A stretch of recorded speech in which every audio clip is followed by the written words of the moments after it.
Muy buenos días, apreciados estudiantes de la Universidad Francisco de Paula Santander, de la Facultad de Ciencias Empresariales, del programa de Administración de Empresas. Este es un corto video a través del cual podremos explicar los componentes de un anteproyecto dentro del marco de investigación formativa. Soy el ingeniero Carlos Orozco y les voy a explicar de manera sencilla los componentes que nos hacen falta para poder completar nuestro anteproyecto. Me voy a apoyar en un material publicado por la Facultad de Ingeniería de Sistemas de nuestra Universidad Francisco de Paula Santander. Es un catálogo digital a través del cual nos explican los componentes del anteproyecto, de tal suerte que este material les pertenece y por supuesto el crédito es para ellos. Pero siendo una misma familia, pues nos apoyamos en este material para hacer un poco más amena la explicación. Este catálogo digital lo consiguen en incsistemas.ufps.edu.co/images/libros manual, conforme lo ven aquí en la barra de navegación. Allí aparece disponible este manual. Entonces empecemos por revisar un poco las partes que competen a este manual. El esquema general del anteproyecto, como podrán ver, hay unas partes importantes como es la portada, la contraportada, algunos temas que tienen que ver con el orden que establece cada programa y cada facultad con respecto a las cartas de legalización, las cartas de aceptación de la empresa, del director, dependiendo de la modalidad de cada uno de los proyectos. Debe aparecer una lista de tablas, una lista de figuras, una lista de anexos y por supuesto la tabla de contenido del anteproyecto.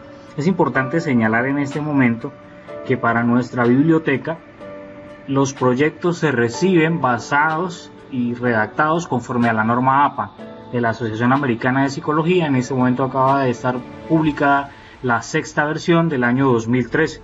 Por tanto, los estudiantes deberán basar, desarrollar y ceñirse a lo que estipula la norma.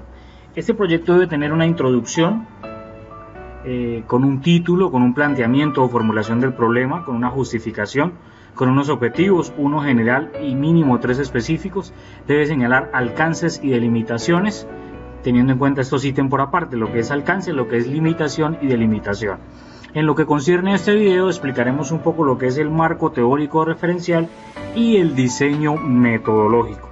Dentro del marco teórico, que es el capítulo número 2, habrá una parte de antecedentes, un componente del marco teórico, un componente del marco conceptual y fundamentos legales. Y dentro del diseño metodológico vamos a señalar el tipo de investigación, las fuentes de información, bien sean estas primarias, secundarias o que aparezcan ambas, las técnicas y procedimientos para la recolección de la información y el análisis de la información. En los componentes finales de esa propuesta aparecerá el cronograma, el presupuesto, los resultados esperados, las referencias bibliográficas y los anexos. Como ya hemos explicado en clase y en unas presentaciones anteriores, la primera parte, lo que concierne a el planteamiento y la justificación del problema, vamos a basarnos en el capítulo número 2 en lo que concierne al marco teórico o referencial. Ese marco teórico o referencial obedece a toda aquella teoría, a todos aquellos fundamentos sobre los cuales el estudiante, el investigador en formación ha acudido y ha revisado para poder conformar y darle un basamento a su proyecto de investigación. Debe dar cuenta de una revisión bibliográfica o cualquier otro medio de información sobre soluciones previas muy probablemente distintas a la solución de un problema o similar al que se enfrentará. Ahí estamos hablando de los antecedentes. Es decir, lo importante es saber que la mayoría de temas seleccionados para hacer investigación ya tienen una referencia, ya tienen un antecedente, ya se ha dado pasos sobre esa investigación. Lo importante es que entonces el estudiante, a través de las diferentes herramientas con las que cuenta para hacer una búsqueda, una pesquisa, pueda traer a su trabajo referencias sobre otros trabajos, logros y avances sobre ese tema de investigación. Se recomienda entonces que haya una referencia de carácter regional o local, una de carácter nacional y una de carácter internacional. Es importante tener en cuenta que hay muchos autores que ya han ahondado, que ya han precisado sobre el tema, y lo que persigue un proyecto de investigación formativa es basarse en lo que han hecho otros investigadores, pero sin caer en las mismas limitaciones o errores en las que puede haber incurrido otros proyectos de investigación. Por eso se hace una parte referencial o de antecedentes, es decir, lo que en algunos textos ustedes conseguirán como el estado del arte. Eso significa que ustedes deben revisar, deben mirar qué tanto se ha avanzado en esa investigación y sobre todo cuáles de todas esas investigaciones pueden ustedes traer referenciadas hacia su proyecto de investigación. Vamos a buscar un momento un ejemplo de ello.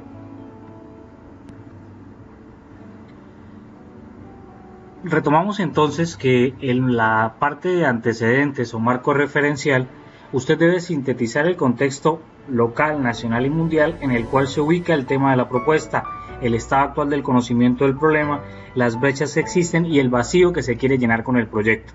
Mencione hasta dónde han avanzado estos proyectos, sobre qué puntos importantes se han destacado en estas investigaciones y sobre todo qué persigue el proyecto que usted está desarrollando. En lo que concierne al marco teórico, en él se describe con detalle el conocimiento que servirá como base para el desarrollo de la solución propuesta en el problema. Comprende además la descripción de los conceptos fundamentales manejados, referentes textuales y legales si es el caso. El marco teórico es el soporte principal del proyecto. Allí usted hará una exposición de teorías y de enfoques ya construidos de investigaciones previas. Pero es importante tener en cuenta que el marco teórico le ayudará a este investigador en formación a darle una línea, una trayectoria hacia la investigación. Deberá seleccionar uno de los autores sobre los cuales está investigando para que éste le sirva como soporte y como base para su investigación. En lo que concierne al marco conceptual, es importante que recuerden, apreciados estudiantes, que ese marco conceptual es una lista de términos que la mayoría de sus lectores, de quien revisa su proyecto, no los conoce.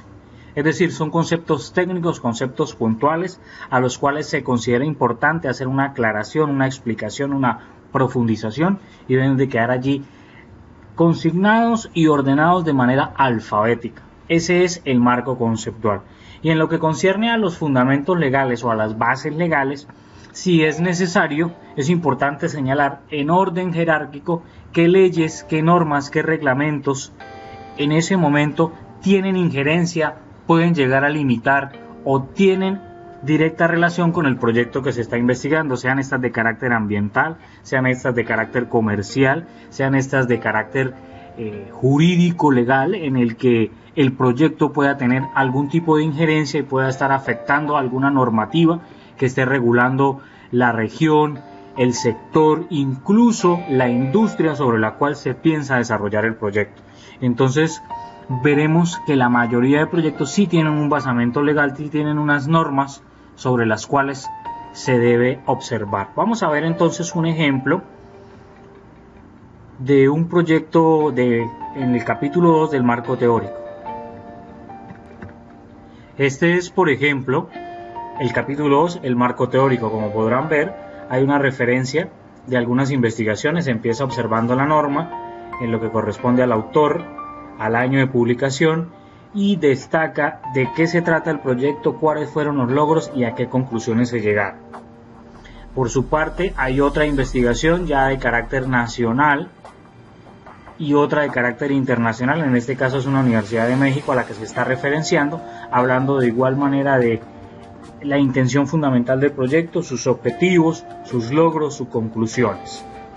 Luego viene lo que es el marco teórico o las bases teóricas según este proyecto que les estoy mostrando. Entonces habla, por ejemplo, de algunos términos importantes que resolver para este proyecto. Habla de percepción del consumidor, verán la forma como se están citando a los autores, sus apellidos con la fecha, y teniendo en cuenta la norma, cuando esta cita supera las 40 palabras, cómo se hace esa citación. Continúa el desarrollo del marco teórico, habla de estrategias de mercado, y aquí viene ya el desarrollo de algunos términos. Entonces empiezan a hablar de estrategia de selección, estrategia de desarrollo del producto, de distribución, de identidad de marca, por ejemplo. Y hay una definición de términos. Por ejemplo, hablan de ciclo de vida del producto. Para los que hayan pasado por clases de mercadeo, clases de administración, incluso algunas ingenierías, pues les es muy conocido el término, mientras que para otras disciplinas no es tan conocido el tema del ciclo de vida del producto. el consumidor, logística, mercadeo, mercado, segmentación del mercado, etc. Y al final aparece que una operacionalización de variables es un cuadro de ayuda que normalmente busca o persigue la forma como lo que son los objetivos específicos delimitan variables de estudio. Se habla de unas dimensiones, de unos indicadores y sobre todo en el instrumento que se construya a dónde lo vamos a conseguir. Ese es entonces un ejemplo de marco teórico. Bien, apoyados ahora en este material sobre el marco metodológico, es importante resaltar, este es el capítulo número 3. Según Carlos Méndez, el marco metodológico es la selección de los distintos métodos y técnicas para obtener la información requerida. Hay unos aspectos metodológicos que son tenidos en cuenta: el tipo de estudio, el diseño de la investigación, población y muestra, técnicas e instrumentos de recolección de datos, procedimiento para la recolección de datos, validez del instrumento, confiabilidad y procesamiento de la información. Hemos visto entonces 3 capítulos, 1 con respecto al problema, 2 con respecto al marco teórico y 3 con respecto al marco metodológico. Hay unos tipos de estudio, como referíamos al principio en la explicación de lo que concierne a marco metodológico. Hay unos exploratorios o formulativos, unos descriptivos, unos explicativos y unos evaluativos. En el diseño de la investigación hay documental, bibliográfico, de campo, documental, proyectos factibles, proyectos especiales. Pudiera explicar otros manuales de trabajo de grado, como en el caso de esta universidad de la hermana República de Venezuela, la UPEL, donde habla en su manual de investigación que hay trabajos de campo, documental, proyectos factibles y proyectos especiales. Dentro de los tipos de investigación están los estudios orientados a conclusiones y los estudios orientados a decisiones. En los orientados a conclusiones están los exploratorios y están los descriptivos: estudio de caso, estudio de encuesta, estudios correlacionales, investigación histórica, etnografía, historias de vida. Y están los explicativos y o experimentales, esto dentro de los orientados a conclusiones. Y en los orientados a decisiones está la investigación proyectiva, la evaluativa y la interactiva. En nuestro caso, de nuestros proyectos, nos enfocaremos solo en los estudios orientados a conclusiones, es decir, en los exploratorios, en los descriptivos y en los explicativos o experimentales. Esos orientados a conclusiones, en el caso de los estudios exploratorios, la pregunta que se hace es: ¿el estudio que se propone tiene pocos antecedentes en cuanto a su modelo teórico o su aplicación práctica? ¿Nunca se han realizado otros estudios sobre el tema? ¿Busca hacer una recopilación de tipo teórico por la ausencia de un modelo específico referido a su problema de investigación? En cuanto a los estudios descriptivos, allí están las preguntas que nuestros estudiantes podrán hacerse para clasificar su proyecto dentro de los estudios descriptivos. Tenemos 5 preguntas, las cuales le ayudarán a orientar su proyecto dentro de un proyecto orientado a conclusiones, un estudio descriptivo. Y finalmente los explicativos. Los resultados de la investigación se orientan a la comprobación de hipótesis, se establece una relación de causa y efecto. Aquí aparece la investigación proyectiva, los orientados a decisiones. Paso rápidamente estas láminas debido a que nuestra investigación formativa está orientada más al primer tipo de investigación. El objeto del diseño de la investigación, según Sabino, que lo comentamos en estas láminas, su objeto es proporcionar un modelo de verificación que permita contrastar hechos con teorías, y su forma es la de una estrategia o plan general que determinan las operaciones necesarias para hacerlo. Entonces, el diseño de investigación constituye el plan general del investigador para obtener respuestas a sus interrogantes o comprobar las hipótesis de investigación. El diseño de investigación desglosa las estrategias básicas que el investigador adopta para generar información exacta e interpretable. En lo que concierne a población y muestra, la población, atención mis queridos estudiantes, es el conjunto finito o infinito de personas, casos o elementos que presentan características comunes, y la muestra es un subconjunto de la población. Si hiciéramos referencia al tema matemático, tenemos la población de elementos y la muestra hace referencia a un subconjunto, es decir, a una extracción de la población. Es el subconjunto de elementos que pertenecen a ese conjunto definido al cual llamamos población. Aquí aparecen otras definiciones como un conjunto de personas en el que se concentra nuestro interés de conocimientos. Y la muestra es esa selección que intentamos que a través de un método matemático, de un método estadístico, sea representativa y significativa de lo que pueda opinar, pensar o sentir una población, porque se nos dificulta mucho en un momento determinado hacer nuestro estudio con todos los elementos de la población. Ya hemos estudiado en clase que si escogiéramos a todos los elementos de la población ya no sería simplemente una encuesta o un cuestionario aplicado a una muestra de una población, sino sería un censo. Y es un censo porque involucramos a todos los elementos de la población. Importante la aclaración que hace esta lámina, y es que el tamaño de la muestra debe ser suficientemente grande para reflejar características del universo que le interesan al investigador. Vamos a hacer aquí un momento de detenimiento. Para seleccionar la población y muestra, importante tener en cuenta tres fases. La primera es definir la unidad de análisis. ¿Quién se va a investigar? ¿Quiénes van a ser medidos? Determinar si es una persona, si es una organización, si es un grupo, si es un texto, si es un objeto, un trozo de tierra. Depende del problema a investigar y de los objetivos. Tenga en cuenta eso. La segunda fase persigue delimitar la población. Establecer claramente las características de la población. Lugar, tiempo, cualidades.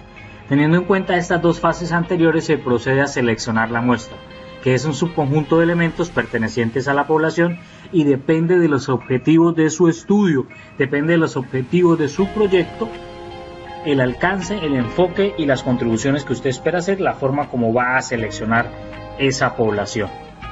Aquí tenemos una lámina interesante en lo que es población infinita, población finita y muestreo probabilístico y no probabilístico. Normalmente en los proyectos de investigación formativa se utilizan métodos probabilísticos, aunque en algunas oportunidades, cuando se dificulta por diversas razones o el proyecto es muy específico o no hay acceso a la información, normalmente se utilizan metodologías no probabilísticas. Aquí aparecen los tipos de muestra probabilística y no probabilística, entendiendo que hay unas metodologías de aleatorio simple, estratificada, sistemática, por conglomerados, mientras que en la no probabilística la elección de los elementos no depende de la probabilidad, sino de causas relacionadas con las características del investigador o del que hace la muestra. Aquí nuevamente nos detenemos. Bien, retomamos entonces en lo que concierne a los instrumentos de recolección de esa información una vez seleccionada la muestra. Como no se trata en este momento de generar una clase de estadística para explicar las diferentes metodologías a través de las cuales podemos determinar el tamaño de la muestra, lo que es importante desarrollar es que existen diferentes metodologías para recoger información a partir de esa muestra de población.